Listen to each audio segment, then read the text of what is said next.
Hey everybody, Sean, Leslie Liver Dummies. Here goes nothing. Grimburg FAR magnetic projectiles. They weigh 8.5 grams as per my scale. They measure a true 6.84 caliber. Will that magnetism, will the magnetic projectiles and the magnet detent alleviate the issue that we have with jams? Well, this isn't going to be an end-all be-all test. I have 40 rounds, so almost the whole package loaded up in various mags here. So I got 12 in my TIPX mag. I got 10 in a Zeta, 10 in another Zeta, and 8 in a Valken SMG mag. Total of 40. M17, 26 CI tank. It is pumped to the max, 775 PSI output. This isn't gonna be a velocity test, although I will chrono first 3. I'm using the factory M17 barrel, just because I do plan on doing, some barrel tests with these new FAR rounds, but I thought for the sake of this one, I'm gonna use a stock barrel. Here we go. First one up, 8 rounds, Valken SMG mag.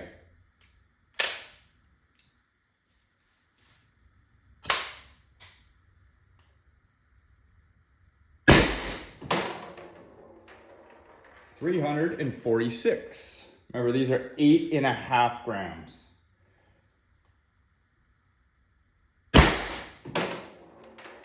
$336. Oh, I should mention, of course, I have the Home Defense 24 heat core and have their bolt spring and one of their trigger springs. I just have the sear spring or the bolt locking spring installed.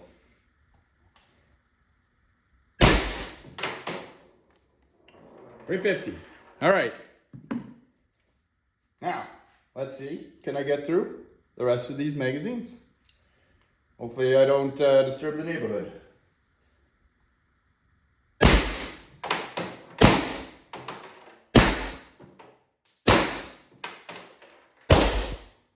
Okay.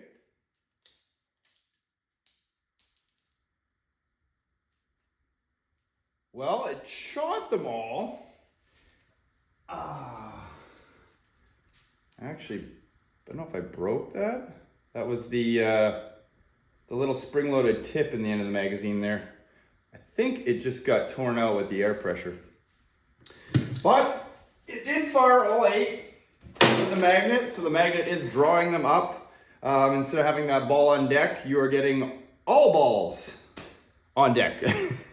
10 more in the Zeta mag. Oops. Damn it. Gotta release it.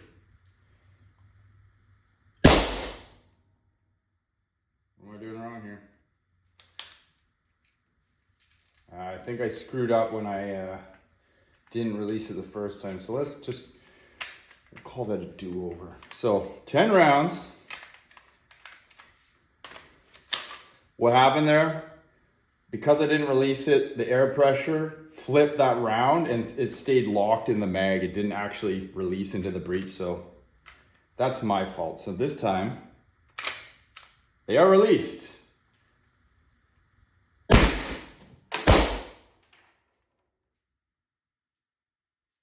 one did not fire.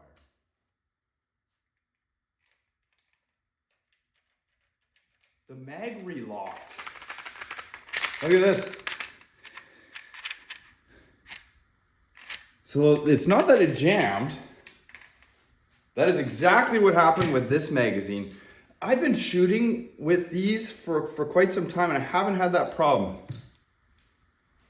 But I haven't been with the bottle, this big bottle screwed in the back. So what happened again? Air pressure blew, because these magazines lock, which now kind of leads me down the path. I'm probably gonna remove the lock in there. It relocked and it didn't chamber the next round. So you'll see.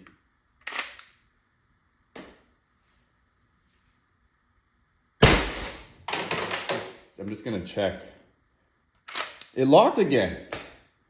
Well, this test isn't going so good, but we haven't had any jams. We've only had mishaps.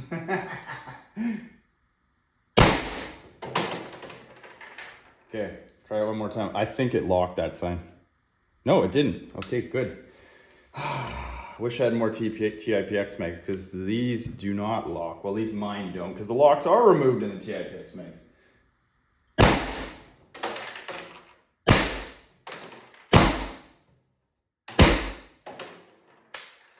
That's a jam. Pretty sure that is. The unmistakable click. Oh yeah. I'm gonna turn the air off now. When you have a jam like this, turning the air off is not safe. It's not fully safe because there is still a charge trapped inside your air chamber that is pressing that jam against the barrel in this case. Where's my flashlight? I'll show you.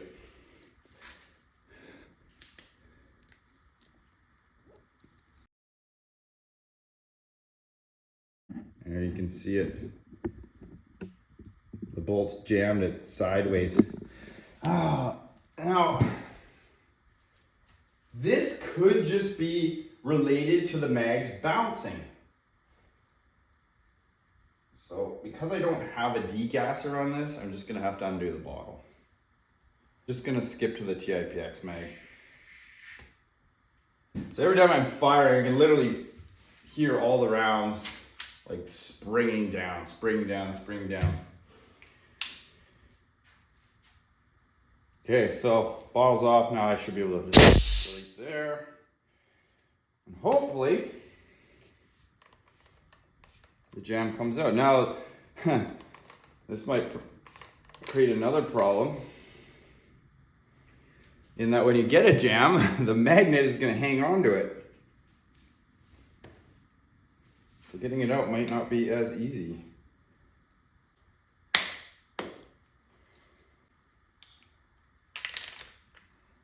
Okay, there we go. We got her out. So this is the round that just jammed in there. And it didn't really take any damage. A couple little nips in the edge there, but that's to be expected. Lots of times this M17 just slices this stuff in half, so that proves these rounds, they are durable. Okay, bottle is back in. Air it up. We're just gonna go to the TIPX mag. See if it bounces. It shouldn't. I think I have a heavy spring in this one too. Oh, I should put the barrel back in, huh?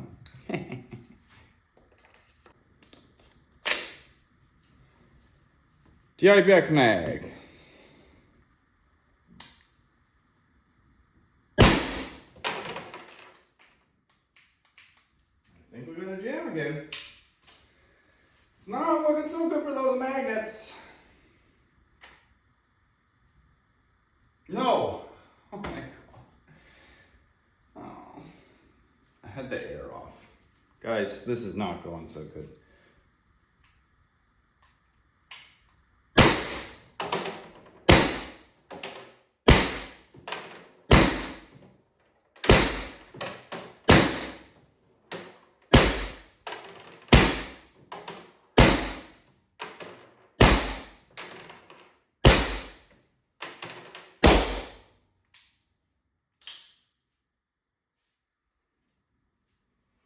All of them. Once again, aside from some of my screw up. Okay, I'm going to unload these mags that I have laying here, and unfortunately I only have the one TIPX mag that's drilled. So I'm just going to have to load it individually. We're going to dump all the rounds on the table and make awkward pauses. Now they're 12 loaded up. We got, what, 2,000 PSI left.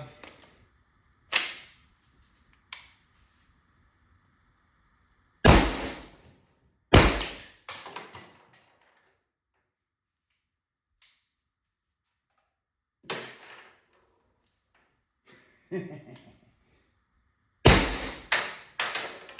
shot too soon and the other one was still stuck in the curtain or in the nylon, so when it hit it, it flicked it up. That wasn't a ricochet. Still dangerous for my window though. So I gotta wait till they drop.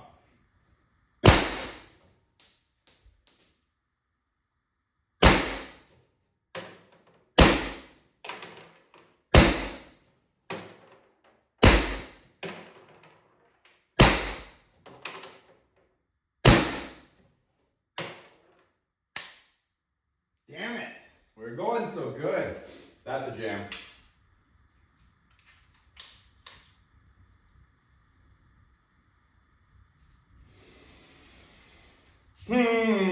Well, that was more than 40 rounds. Magnets, did they help? Probably a little. My luck, I would have had way more jams than that. Most of those are mishaps from the magazine bouncing, but it did not 100% solve the jam issue. And that is no fault of the projectile. That is, well, no fault of a particular projectile. A shaped projectile is the real problem. So, with that, I'm probably still gonna stick to round ball. But when they shot well. You guys, if you got love for shaped projectiles, have at her. I was really hoping I could just plug this in and it would solve all my problems, but you can see they do still exist. Can you work through them? You know, can you make adjustments? Absolutely. But going to that extreme for me, just kind of, that outweighs the whole, this thing just gotta go when it's gotta go. So, barrels will be next. I'm gonna test some of my favorite barrels. Will these new FAR projectiles fit? You know, I did catch in the end of a conversation in one of the forums there about that. Well, I was stuffing HP 68s through a 684, but yeah, we'll get to that in the other video. Aha! It's not over till the dummy sings. So, while editing the video, there's something very important I noted about that. The TIPX mag was going so well, and then it jammed. Well, in the video, I pulled the mag out, I set it down here, and I noted that it was empty. If you rewind, you'll see I set the empty TIPX mag down, which means the last round that flipped more likely happened because this is a ball on deck, and the whole point of this magnet system in the first place, at least for me, was to draw that last round that gets stuck here up into the breech, so you would have a full magazine. What I believe happened is when that last round came up, it can really go any which way because there's nothing behind it kind of aligning it. Like there's no extra rounds behind it. So that last round has an opportunity to do whatever it wants. So ultimately, an extended follower would be best for shaped projectiles. No doubt about it. But round ball, on the other hand, it don't matter. That last ball can do whatever it wants as long as it stays round. No time like the present to shoot some Julv3 through the factory barrel. The Julv3 I have weighs 7.4 grams. I'm using the troublesome Zeta mag, which shouldn't give me any trouble with mag bouncing because, well, it's going to bounce, but it won't matter because the balls around.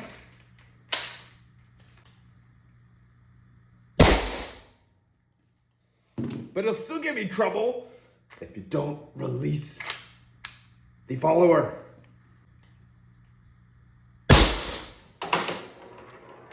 $362.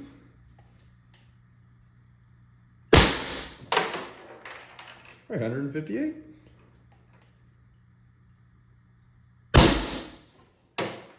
$356.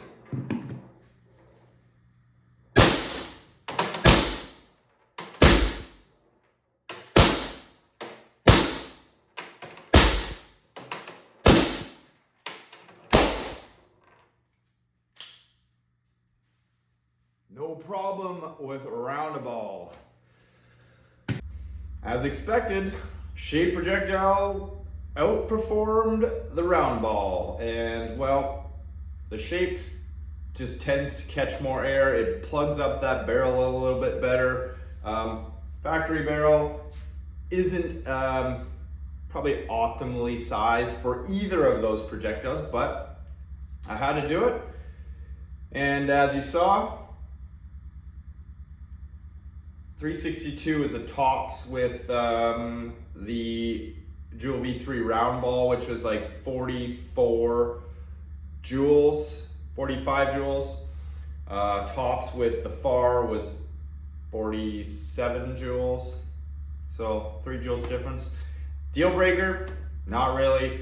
I'd still choose the round ball just because, and you know why? Just because Sean can't shoot shape projectiles.